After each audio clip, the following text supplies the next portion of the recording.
BJP అవినీతి అక్రమాలపైన కాంగ్రెస్ పోరాటం కొనసాగుతుందన్నారు కాంగ్రెస్ నేతలు.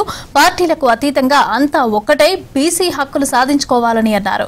కాంగ్రెస్ ప్రభుత్వం చేస్తున్న అభివృద్ధిని చూసి బీఆర్ఎస్ ఓర్వలేకపోతోందన్నారు.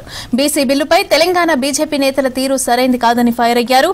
42% బీసీ రిజర్వేషన్ బిల్లు కోసం కేంద్రంతో సీఎం రేవంత్ రెడ్డి చిత్తశుద్ధితో కొట్లాడుతున్నారని చెప్పారు కాంగ్రెస్ లీడర్స్.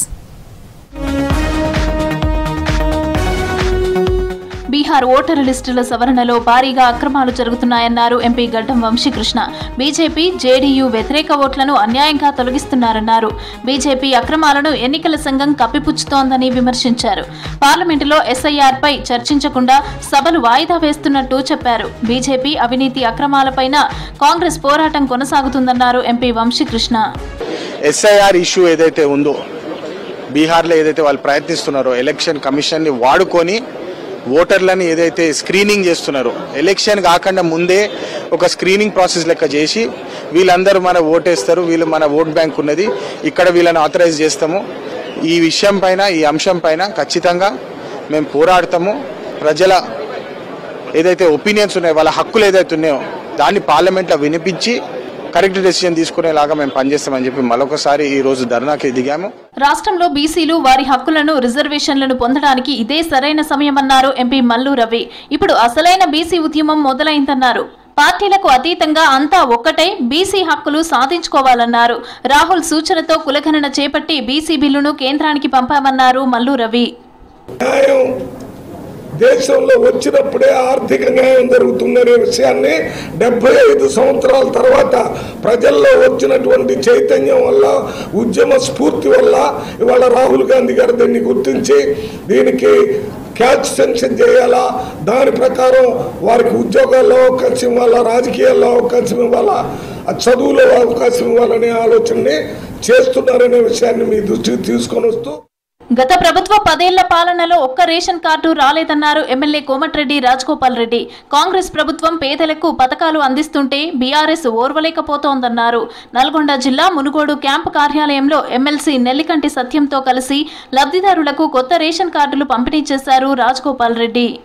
మీ ప్రజల యొక్క ఆశీర్వాదం కాంగ్రెస్ పార్టీ మీద ఉన్నంత కాలం కాంగ్రెస్ పార్టీ నిజాయితీగా పేదలకు సేవ చేస్తూనే ఉంటుంది. ఇటువంటి పథకాలు పొందడానికి ఎవరు ఉంటారు? ఉచితాలు ఆపేయాలంటారు. ఉచితాలు ఎవరికి ఆపేయాలి?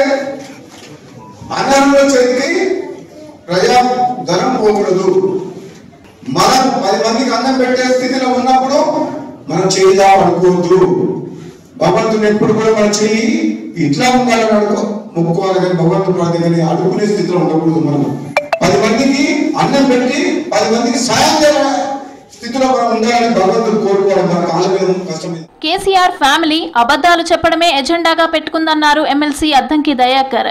బీఆర్ఎస్ వర్కింగ్ ప్రెసిడెంట్ కేటీఆర్ కు మానసిక స్థితి సరిగ్గా లేదని విమర్శించారు. రాష్ట్రంలో జరుగుతున్న పరిణామాల్లో ఫోన్ ట్యాపింగ్ ప్రధాన అంశం అయిందన్నారు. కాళేశ్వరం కమిషన్ విచారణ, కార్ రేస్ కేసు విచారణ జరుగుతోందని తెలిపారు. ఫోన్ ట్రాప్ అయినట్లు కవిత స్వయంగా చెప్పిందన్నారు అద్దంకి. హరీష్ రావు ఇంకొక వైపు, కేటీఆర్ ఇంకొక వైపు, ఇప్పటికే కవిత గారు. ఇప్పుడు కవిత ఫోన్ కూడా ట్యాప్ అయిందని చెప్పి ఆమె స్వయంగా చెప్తున్నది. ఆమె మీ పార్టీ కాదో మీకు తెలుసో లేదో కానీ ఇప్పటికైతే టెక్నికల్గా బీఆర్ఎస్ ఎమ్మెల్సీనే కదా. మరి ఆమె నా ఫోన్ ట్యాప్ అవుతున్నది, ఒకసారి ఆమెను కలిసి తెలుసుకోవాల్సిన అవసరం మీకుందని చెప్పి నేను తెలియజేస్తున్నాను. 42% బీసీ రిజర్వేషన్ బిల్లు కోసం సీఎం రేవంత్ రెడ్డి కేంద్ర ప్రభుత్వంతో కొట్లాడుతున్నారని అన్నారు ఎమ్మెల్సీ బల్మూరి వెంకట్. ఎమ్మెల్సీ కవిత కన్ఫ్యూజన్ లో ఉండి ఇష్టం వచ్చినట్లు రాష్ట్ర ప్రభుత్వం పైన మాట్లాడుతున్నారని మండిపడ్డారు. దాదాపు 18 నెలల నుంచి కేసీఆర్ ఫ్లైట్ మూడ్ లో ఉన్నారని అన్నారు. బీసీ బిల్లుపై తెలంగాణ బీజేపీ అధ్యక్షుడు రామచంద్రరావు ఇష్టం వచ్చినట్లు మాట్లాడుతున్నారని ఫైర్ అయ్యారు బల్మూరి. కల్వకుంట్ల కవిత గారి కుటుంబం పరిస్థితి ఏ రకంగా ఉందనంటే, వాళ్ళ అయ్యనేమో దుబాయ్ శేఖర్ గారేమో ఫ్లైట్ మోడ్లో, కల్వకుంట్ల కవిత నువ్వేమో కన్ఫ్యూజన్ మోడ్లో, మీ అన్ననేమో సైలెంట్ మోడ్లో, మీ బావనేమో పాజ్ మోడ్లో, మొత్తానికి మీ పార్టీ ఏమో డిస్మాంటల్ మోడ్లో ఉంది. ముఖ్యమంత్రి గారు దానికి సంబంధించిన ప్రజెంటేషన్ చేయాలని చెప్పి ఢిల్లీకి అందరూ బీసీ నాయకులతోటి కేంద్ర ప్రభుత్వం పైన ఒత్తిడి తీసుకొని వచ్చి బీసీలకి న్యాయం చేకూర్చాలి, నీ కుటుంబంలో నీది నువ్వు చూపించుకోనికి మీ అంతర్గత పోరుని ఏదైతే పెత్తనం చేయనీకి ఏది పడుతుంది మాట్లాడుతున్నావు. బోయిన్పల్లి వ్యవసాయ మార్కెట్ ను ఆకస్మికంగా తనిఖీ చేశారు రైతు కమిషన్ చైర్మన్ కోదండరెడ్డి. రైతులు పబ్లిక్ తో మాట్లాడి సమస్యలు తెలుసుకున్నారు. 4 రోజులుగా మార్కెట్ సెక్రటరీ అందుబాటులో లేకపోవడంపై ఆగ్రహం వ్యక్తం చేశారు కమిషన్ చైర్మన్.